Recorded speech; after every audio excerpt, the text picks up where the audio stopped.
나도 찬양을 하면서 메시지를 해야 되겠습니다. 주 예수보다도 귀한 것은 없네. 이 세상 부귀와 바꿀 수 없네. 영죽을 내 대신 돌아가신 그 놀라운 사랑 잊지 못해. 주 예수보다도 귀한 것은 없네.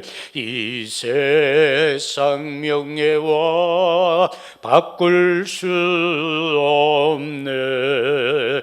이전에 즐기던 세상 일도 주 사랑하는 마음 빼지 못해.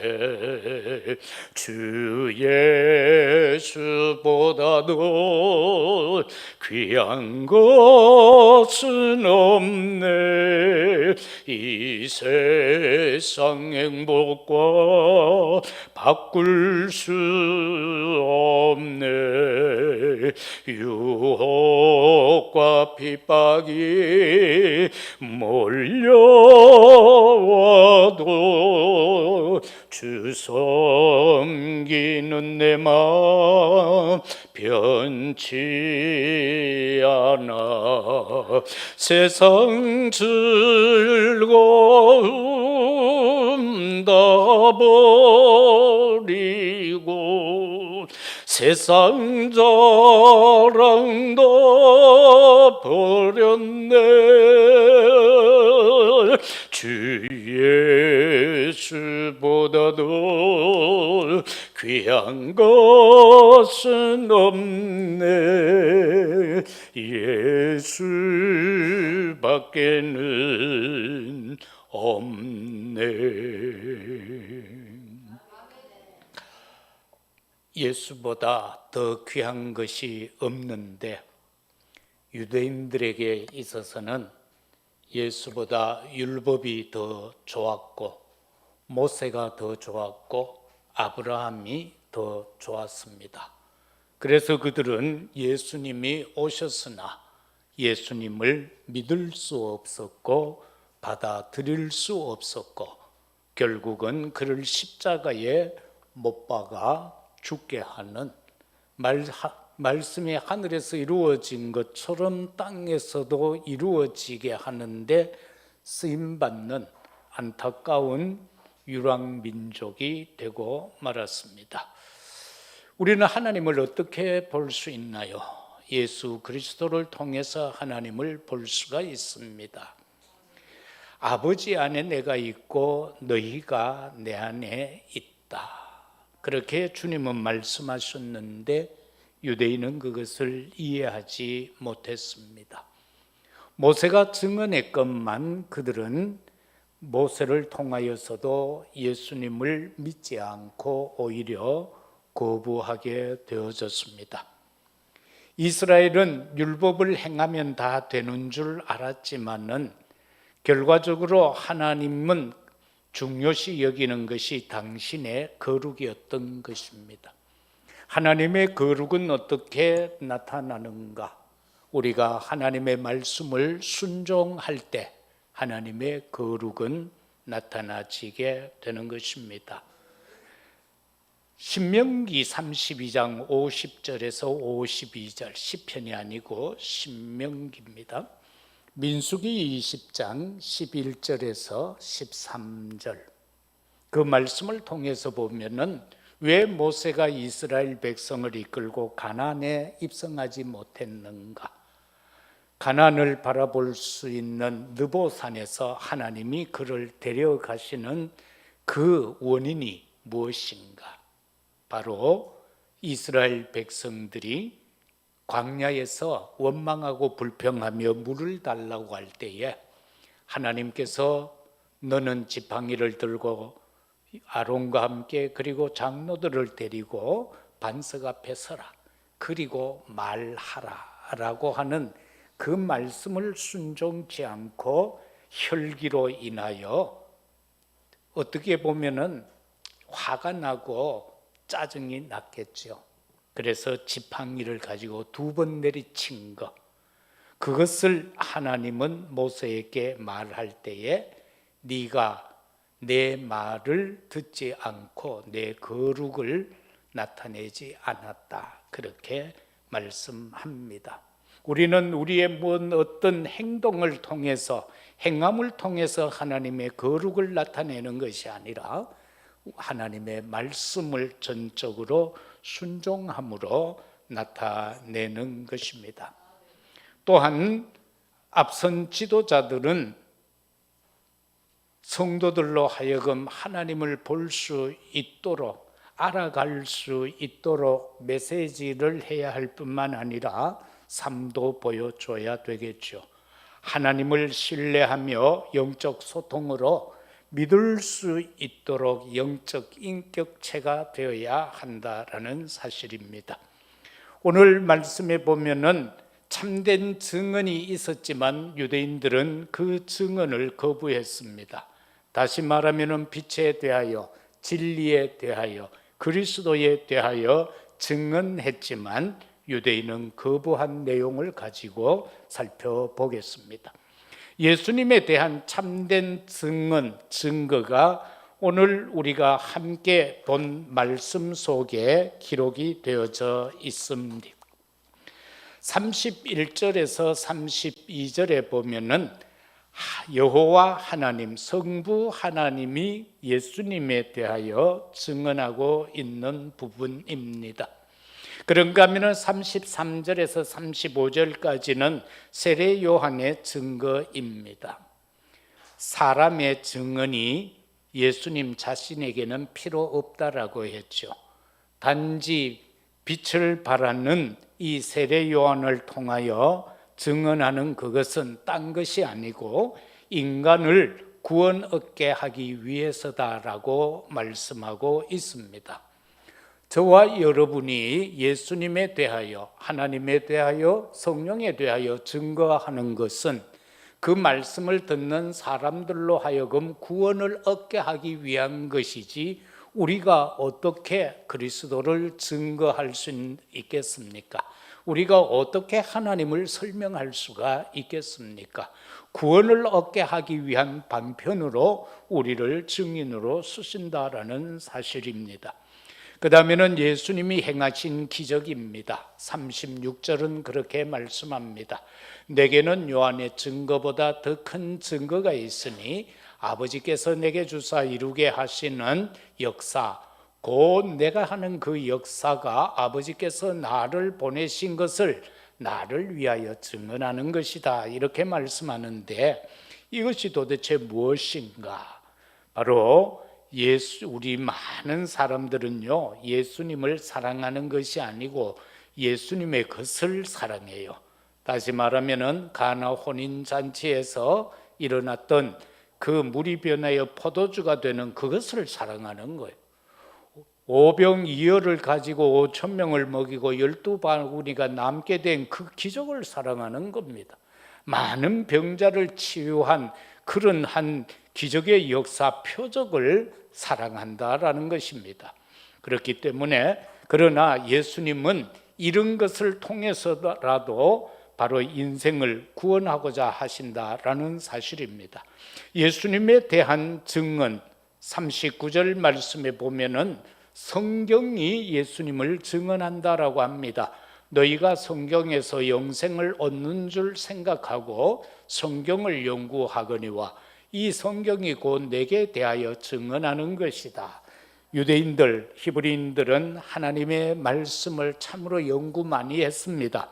그렇게 연구하고 연구했지만은 그들은 예수님을 믿지 못했습니다. 그러나 성경은 분명하게 말씀합니다. 근본 문제 속에 빠진 인간, 죄, 저주, 재앙 속에서 죽을 수밖에 없던 그 인생을 구원할 수 있는 것은 창세기 3장 15절에 말씀하는 것처럼 바로 여자의 후손 되신 메시아 예수 그리스도뿐이라고 밝히고 있습니다. 그런가 하면은 네피림 시대로 인하여서 홍수 문제가 왔습니다. 재앙이 왔다라는 사실입니다. 여기에서 살 수 있는 길은 바로 방주밖에 없다라는 겁니다. 발렌시아에 지금 홍수가 대단히 내렸죠. 우리가 돌아오는 그날에 홍수가 나서 거기에서 온 선교사님들이 돌아가지를 못했어요. 왜냐하니까 공항이 물에 잠겼고 주항역이 물에 잠겼고 어떻게 몇 시간 만에 1년치 비가 쏟아부었다는 겁니다. 그러니까 온 시내가 물폭탄을 맞았고 많은 사람도 죽고 또 이재민이 발생했는데 다행히 우리 교회가 거기에 2개가 있는데 거기에는 큰 피해가 없다라는 소식 오늘 아침까지 받게 되어졌습니다. 지금 이 땅에는요 재앙이 처처에 일어나고 있습니다. 저 사막에 비가 와서 홍수가 났다고 그러면 여러분 믿어집니까? 한여름에 미국에 눈이 왔다면 믿어집니까? 이처럼 기후의 재앙은 지구 곳곳에서 일어나고 있습니다. 그게 다 인간이 생각하고 계획하는 것이 다 악할 뿐이라는 그것 때문에 와지는 저주 재앙인 것입니다. 그런가 하면은 영적인 포로의 문제를 해결할 수 있는 것은 이사야 7장 14절에 말씀하신 것처럼 바로 동정녀 탄생하실 임마누엘 그를 통해서만 모든 문제가 해결된다라고 말씀합니다. 마태복음 1장 21절에서는 아들을 낳으리니 예수라고 해라. 그는 자기 백성을 그들의 죄에서 바로 해방할 자다 그렇게 증언하고 있습니다. 그런가 하면은 가이사랴 빌립보 지역에서 베드로를 통하여서 예수님을 증언합니다. 마태복음 16장 16절 주는 그리스도시요 살아계시는 하나님의 아들이라고 말입니다. 그런가 하면 부활하신 예수 그리스도는 마태복음 28장 18절 이하에서 하늘과 땅의 모든 권세를 받으시고 그 권세를 또 우리에게 주시사 우리로 하여금 온 세상에 나아가서 천만민에게 복음을 전하라. 세상 끝날까지 너희와 항상 함께 하겠다라고 말씀하셨고 부활 승천하실 때에 우리에게 당부한 말씀은 사도행전 1장 8절 말씀입니다. 그 승천하시면서 오직 성령이 너희에게 임하면 너희가 권능을 받고 예루살렘 유다 사마리아 땅끝까지 이르러 내 증인이 되리라 그렇게 말씀해 주셨습니다. 이처럼 예수님에 대한 증거는 성부 하나님이 하셨고 세례 요한이 했고 또 예수님 스스로가 이 땅에 계시는 동안 공생의 동안에 그의 기적으로서 당신을 나타내 보여주셨고 신구약을 통하여서 성경이 증언하고 있는 내용입니다. 하나님이 원하시는 예수가 그리스도이심을 나타내는 빛의 망대를 세워서 그 빛을 바라는 우리들이 되어야 되겠습니다. 그리고 우리는 정말 이 빛을 바라는 플랫폼이 되어져서 많은 사람들이 그리스도께로 돌아올 수 있도록 해야 할 사명이 우리에게 있는 것입니다. 두 번째는 왜 유대인은 예수님을 거부했습니까? 40절에서 43절에 보면은 그러나 너희가 영생을 얻기 위하여 내게 오기를 원하지 아니하는도다. 나는 사람에게서 영광을 취하지 아니하노라. 다만 하나님을 사랑하는 것이 너희 속에 없음을 알았다. 그렇게 말씀하고 있음을 보게 됩니다. 여기서 우리가 생각할 수 있는 것은 뭡니까? 유대인들은 율법에는 능했지만은 복음에 대한 이해가 부족했다라는 사실입니다. 우리는 인생 여정에 있어서 분명한 내용을 가지고 걸어가는 순례자들인 것입니다. 그래서 우리는 이 복음을 끝까지 여정을 걸어가면서 때를 얻든지 못 얻든지 복음을 전할 수 있는 우리의 삶이 되어야 할 것입니다. 요한복음 5장 24절은 내 말을 듣고 또 나 보내신 자를 믿는 자는 영생을 얻었고 심판에 이르지 아니하나니 사망에서 생명으로 옮겼다, 이렇게 선언해 주고 계십니다. 이것이 바로 영생과 예수 그리스도의 관계인 것입니다. 예수님은 말씀을 통하여서 분명히 말씀합니다. 요한복음 3장 16절에서 하나님이 세상을 이처럼 사랑하사 독생자를 주셨으니 이는 저를 믿는 자마다 멸망하지 않고 영생을 얻게 하기 위해서다, 그렇게 말씀하고 있습니다. 하나님이 세상을 이처럼 사랑해서 예수님을 보내주셨다. 그래서 그를 믿는 자는 멸망하지 않고 영생을 얻는다는 겁니다. 이 영생은 예수 그리스도를 떼고는 있을 수가 없는 겁니다. 예수 그리스도를 통해서만 영생의 길에 들어갈 수가 있습니다. 로마서 5장 8절에서는 우리가 아직 죄인이 되어 있을 때에 그리스도께서 우리를 위하여 죽었다라는 겁니다. 그런가 하면은 하나님께서 우리에게 대한 당신의 사랑을 그리스도를 십자가에 못 박음으로 확정했다라는 사실입니다. 하나님이 우리를 사랑하신 것을 어떻게 우리가 깨달을까요? 그죠? 하나님이 우리를 사랑하는 것은 예수님을 십자가에 못 박은 그 자체인 것입니다. 그것이 확증으로 우리에게 보여주셨고, 그 예수를 믿을 때에 영생을 얻어 구원에 이르는 놀라운 축복 속에 들어가게 되는 겁니다. 42절에 보면은요, 이 유대인들은 하나님을 사랑하지 않았습니다. 다만 하나님을 사랑하는 것이 너희 속에 없다라고 예수님이 말씀하고 있습니다. 하나님을 사랑했다면은 말씀이 육신이 되어 이 땅에 오신 예수 그리스도를 분명히 믿어야 되겠죠. 그들이 신약은 인정하지 않는다 할지라도 참으로 구약에서 그처럼 오실 메시아에 대하여서 말씀하셨는데, 그가 오셨는데 그를 믿지 않았다라는 것은 하나님을 사랑하지 않았다라는 사실입니다. 41절에 보면은 나는 사람에게서 영광을 취하지 않는다, 그렇게 말씀하고 있음을 봅니다. 하나님은 사람을 통해서 영광을 받지 않는다. 많은 부분에서 우리가 교리적으로는 그렇게 말하고 있죠. 인생이 제일 되는 목적이 뭐냐? 하나님께 영광을 돌리는 거다, 그렇게 말씀하는데, 도대체 여기에서 왜 예수님은 이렇게 말씀했을까요? 하나님의 영광은 바로 하나님 자체이기 때문에 그렇습니다. 하나님의 영광을 어떻게 나타냅니까? 우리가 행함으로 나타냅니까? 그렇게 생각할 수가 있습니다. 그러나 더 중요한 것은 내가 하나님의 자녀라는 것에 대한 신분과 권세에 대한 확신입니다. 그것이 있는 자가 하나님의 영광을 나타낼 수가 있습니다. 자녀로서의 확신이 없으면은요, 그 어떤 행위로도 하나님은 영광 받으시지 않습니다. 내가 구원받았다, 죄사함 받았다, 나는 하나님의 자녀다, 나에게는 자녀의 신분과 권세가 있다, 그래서 기도하면 응답받는다, 나를 인도해 가신다, 나는 승리한다, 이 확신을 가진 자만이 하나님께 영광이 된다, 그 말씀이 되겠습니다. 그런가 하면은 43절을 통해서 보면은 아버지 이름으로 오신 예수님을 영접하지 않음에 대하여 말씀하고 있습니다. 아버지의 이름으로 예수님이 왔는데도 불구하고 유대인들은 그 예수님을 영접하지 않고 오히려 죽이려고 했습니다. 요한복음 8장 56절에서 59절에서 예수님은 유대인들 앞에서 이렇게 말합니다. 아브라함은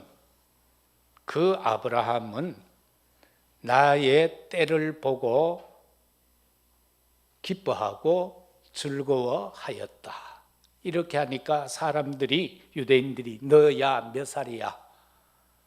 젊은 게 30배가 안 된 녀석이 우리 조상 아브라함이 너를 보고 즐거워했다고? 기뻐했다고?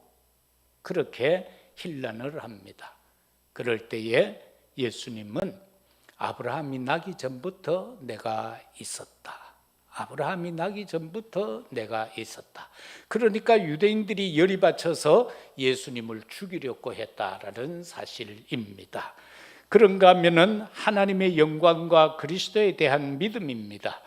44절 말씀에서 너희가 서로 영광을 취하고 유일하신 하나님께로부터 오는 영광은 구하지 아니했다. 스스로 유대인들은요 스스로 모든 영광을 다 취해버렸어요. 그리고는 그로부터 오는 영광은 구하지 않았다. 하나님께로부터 오는 영광은 구하지 아니하고 자신들의 육신의 영광만 다 취해버렸다. 그 말씀인 것입니다. 그래서 주님은 우리에게 말씀합니다. 너희는 근심하지 말고 염려하지 마라. 그렇게 살아가는 것이 우리는 하나님께 영광을 돌리는 것입니다. 우리가 살아가면서 계속 근심하고 걱정하고 염려하고 두려워한다면 하나님은 나를 통해서 영광을 받으실 수가 없습니다. 그래서 우리는 염려하지 말고 근심하지 말고 걱정하지 말고 언약의 말씀 속에서 승리해 가야 할 것입니다. 마지막으로 참된 증언을 거부한 이 시대에 우리는 오직 복음만 전파하는 자들이 되어야 되겠습니다. 인간이 사는 이 삶 속에서 우리의 여정 속에서 어찌 문제가 없을 수가 있겠습니까? 다 문제 있습니다. 그리고 사노라면은 위기도 옵니다. 그런가 하면은 갈등도 있습니다. 그러나 문제와 위기와 갈등 속에서 우리는 이정표 앞에 서야 합니다. 그 이정표 앞에 섰을 때에 우리는 표대를 향하여 바울이 고백했듯이 그리스도 예수 안에서 하나님이 위에서 부르신 부름의 상을 위하여 달려가노라. 바로 바울이 고백하였던 것처럼 우리는 문제가 올 때로 왔다 할지라도 그리스도 안에서 하나님이 부르신 부름의 상을 위하여 달려가야 할 것이고, 위기가 와도 그러해야 하고 갈등이 와도 우리는 그 표대를 향하여 달려가야 한다라는 사실입니다. 왜 우리는 오직 복음만 전해야 할까요? 45절에서 47절에 보면은 예수님이 유대인들을 하나님께 고발하는 것이 아니라 모세를 통한 고발을 말씀하고 있습니다. 모세가 너희를 고발한다라는 겁니다. 이게 도대체 무슨 말씀입니까? 민수기 21장에 들어가서 보면은 유대인 출애굽을 할 때 광야에서 원망하고 불평하고 막 하나님까지 원망합니다. 막 우상 숭배로 되돌아갑니다. 그럴 때에 불뱀이 나와서 이 이스라엘 그 광야에 있는 사람 다 물어버립니다. 그래서 퉁퉁 부어 죽게 되었습니다. 그래서 모세가 하나님 앞에 엎드려서 간구합니다. 살려달라고요. 나를 지옥 보내더라도 이 백성 살려달라고 그렇게 합니다. 그럴 때에 하나님이 방편을 주십니다. 놋뱀을 만들어서 장대에 매달아라. 그것을 쳐다보는 자는 살 것이고 쳐다보지 않는 자는 죽는다는 겁니다. 장대의 놋뱀이라는 것은 바로 십자가에 달리신 예수 그리스도입니다.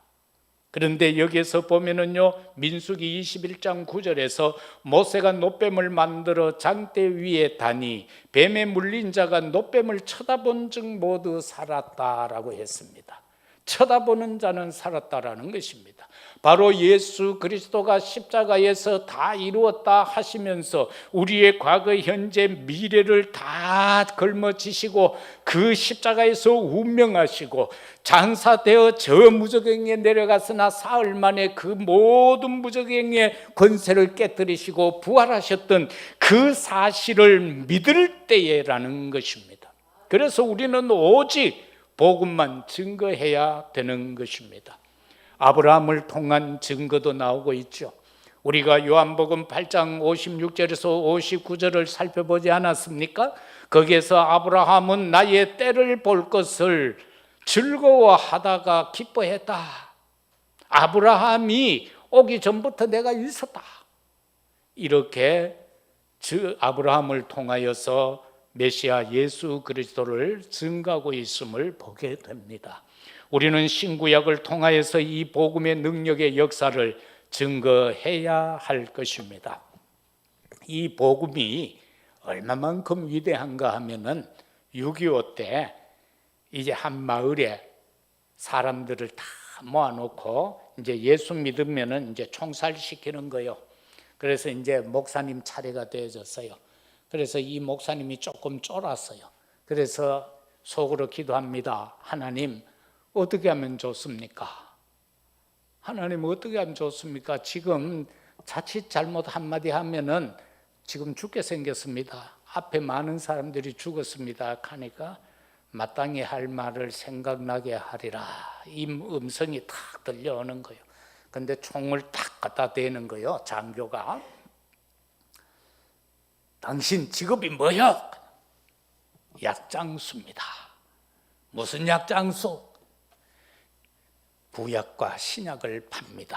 하니까 이 사람이 이걸 처음 들어봤잖아요. 그런 직업을. 구약을 팔고 신약을 판다고 하니까 이 잘못 말하면 자기 또 들통나니까 이 사람이 곰곰이 생각하는 척 하다가 통과했다는 거예요. 저와 여러분은 이 세상에 나가서 구약을 팔아야 되고 신약을 팔아야 됩니다. 어떤 사람은 막 노래 부르되 뭐 약장숙 하는 노래 가수가 하나 막 부르는데 이거 뭐 인기가 있는 것 같아.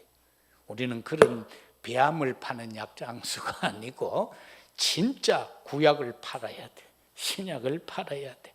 오실 메시아, 오신 예수 그리스도를 우리는 정말로 우리의 힘을 다하여서 증거해야 될 줄로 믿습니다. 그런가 하면은 바울이 증거합니다. 바울은 어떻게 부름받았습니까? 어떻게 보면은요, 진짜 우리 기독교인에게는 철천지 원수였어요. 초대교회 성도들에게는 진짜 원수였어요. 그 사람 이름만 부르면 전부 아부터 시작해서 울다가도 또 끝이고 숨어야 할 그런 이름이었어요. 왜? 믿는 사람을 대제사장의 공문을 가지고 이 동네 저 동네 다니면서 다 잡아서 죽이고요, 감옥에 보내고 이렇게 하는 사람이거든. 그런데 그가 다메섹 도상에서 그는 예수님을 만나게 됩니다. 사도행전 9장 15절에서 그 앞에 아나니아가 이 사람을 어떻게 해서 고쳐줍니까? 눈 어두워진 봉사가 되는데 그럴 때에 주님의 음성이 아나니아에게 말하지요. 이는 이방과 왕들과 이스라엘을 위하여서 택한 나의 그릇이다. 그렇게 말씀하셨습니다. 그런가 하면은 사도행전 17장 1절에서 9절에도 보면은 예수 그리스도의 당위성에 대하여서 바울이 증거하고 있음을 봅니다. 그럴 때에 예수가 그리스도라고 그는 회당에서 복음을 전했습니다. 그러니까 유대인들이 시기했다고 했습니다. 하나님을 믿는다라고 하는 그들이 시기했습니다. 율법을 지킨다고 하는 그들이 시기했습니다. 그리고는요, 불량한 사람이라고 했으니까 요즘으로 치면 이제 깡패들을 동원을 한 겁니다. 그리고 데리고 와서 떼를 지어서 성을 소동케 했습니다. 그리하여 결국은 야손을 통하여서 바울이 피하게 되고 야손이 보석금을 내는 이런 사건의 전말이 거기에 나오죠. 이처럼 바울은 계속해서 이 복음만 증거하는 14서신을 통하여서 증거하고 있음을 봅니다. 그러면은 우리는 어떤 증거자가 되어야 하는가? 디모데후서 4장 1절에서 8절입니다. 주님은 우리에게 말씀합니다. 너는 말씀을, 이것은요 바울이 디모데를 향하여서 주는 마지막 유언적인 말씀인 거예요. 유언의 말입니다. 그래서 너는 말을 전파해라, 말씀을 전파해라. 때를 얻든지 못 얻든지 항상 힘쓰라. 바른 교훈을 받지 않는 사람이 너무 많다. 자기 사욕을 따를 스승만 많이 둔다. 그들의 귀를 진리에서 돌이켜서 허탄한 이야기만 듣는다. 모든 일에 신중해라. 고난을 받으며 전도자의 일을 감당하고 네 직무를 다하라. 그러면서 바울은 말합니다. 나의 달려갈 길 다 달려가서 이제 쉰다. 의의 면류관을 받았다. 그런데 이게 나에게만 아니고 나중에 너희들에게도 이 면류관의 축복이 임하기를 바란다라는 아들 디모데를 향한 바울의 유언의 말씀. 오늘도 우리는 이 유언을 그대로 받아들여야 할 것입니다. 디모데에서 그쳐버리면 말씀이 아니죠. 우리에게도 이 말씀은 적용이 되어지고 우리 삶 속에서 정말로 말씀을 전파하는, 때를 얻든지 못 얻든지 항상 힘쓰는 우리들이 되어지시기를 예수 그리스도 이름으로 축복합니다. 말씀 맺겠습니다. 하나님의 거룩을 말하는 증인들이 되시기를 주의 이름으로 축복합니다. 하나님께 영광을 돌려야 하는데 그 영광은 바로 하나님 자체가 영광인 것입니다. 하나님의 영광은 항상 이스라엘 백성들이 출애굽을 할 때 성막 위에 머물렀다고 했죠. 하나님 자체가 영광입니다. 그래서 우리는 정말로 내가 하나님의 자녀다라는 것, 그 신분과 권세에 대한 확신을 가질 때에 하나님은 우리를 통하여 영광을 받으시는 것입니다. 그리고 하나님의 거룩을 말할 수 있는 우리들이 되어야 합니다. 그 거룩을 어떻게 나타냅니까? 하나님 말씀에 절대 순종함으로 하나님의 거룩은 나타나지게 되는 것입니다. 하나님은 모세를 보고 이렇게 말합니다. 민수기 12장 3절에서 모세는 온유함이 지면의 모든 사람보다 더하다. 모세가 그만큼 온유한 사람이요. 이 지구상에 가장 온유하다라는 거요. 그런데 딱 한 번의 실수. 말로 바위에게 물을 내라고 말하라고 그랬는데 지팡이가 친 거. 그게 하나님과 걸린 거예요. 관계 속에서. 그건 뭡니까? 그 온유함, 지상에서 가장 온유한 사람이었지만은 그 한순간에 그 주변의 사람들로 인하여 그의 상한 심령을 그렇게 표현해 버렸다는 것. 하나님 앞에서 짜증내 버렸다는 것. 그 온유한 사람이, 하나님의 사람이 그렇게 했다는 그것이 하나님 보실 때에는 합당하지 않았다라는 것입니다. 그러나 또 모세를 하나님은 이렇게 말합니다. 그는 내 온 집에 충성한 자다. 그래서 우리도 하나님의 온 집에 충성하는 자, 그것이 바로 초대교회에서는 로마서 16장에 기록된 그 인물들이 바로 온 집에 충성한 자라. 그리고 오늘 이 시대 오직 복음을 위하여 주 예수보다 더 귀한 것은 없다라고 찬송하며 신앙 고백하며 오직 이 복음만 전하겠다라고 다짐하고 결단하여 이 외길을 30년 동안 걸어온 여러분이 바로 하나님의 온 집에 충성된 자인 줄로 믿습니다. 그래서 그 증인으로 서시기를 바랍니다. 민수기 12장 8절에서 하나님은 또 모세에 대하여서 아론과 그의 누나 이름을 각중에 잊어버렸다. 미리암이 모세가 이방 여인과 결혼한 것을 가지고 막 공격을 하죠. 막 공격합니다. 그럴 때에 하나님이 말합니다. 내가 너희들하고도 말했다. 그러나 나는 모세와는 대면하여 말라고. 너희에게도 내 뜻을 말하기는 했지만은 모세하고는 대면하여 말하고. 원어를 보니까요, 나는 모세하고 이야기할 때는 얼굴을 맞대고 이야기했다. 그렇게 표현을 하고 있습니다.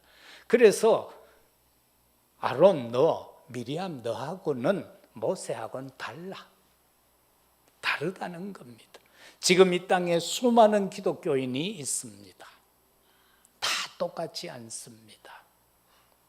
오늘 여러분은 하나님과 얼굴을 맞대고 대면하는 오직 예수가 그리스도라고 하는 이 영원한 언약 안에서 하나님과 얼굴을 맞대고 그로부터 지상 명령을 받고 남은 인생 여정 오직 복음만 증거하며 살아가고자 하는 여러분에게 성삼위 하나님의 놀라운 축복이 함께 하시기를 바라고, 또 이 한 주간 현장에서 이 증인으로 살아가는 우리 모두가 되어지시기를 예수 그리스도 이름으로 축복합니다.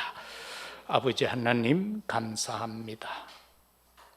수없는 선지자, 제사장, 왕들, 그리고 사도들 70인을 통하여, 초대교회 성도들을 통하여, 개혁자들을 통하여, 오늘 우리를 통하여 참된 그리스도에 대한 증언을 선포하고 있지만 이 세상에 사단에 사로잡힌 자들은, 율법에 사로잡힌 자들은 거부하고 있습니다.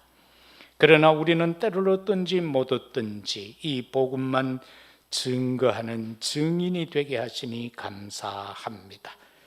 빛의 망대가 되게 하시니 감사합니다. 파수꾼의 여정을 걸어가게 하시니 감사합니다. 영광 받으시옵소서. 예수 그리스도 이름으로 기도드리옵나이다. 아멘.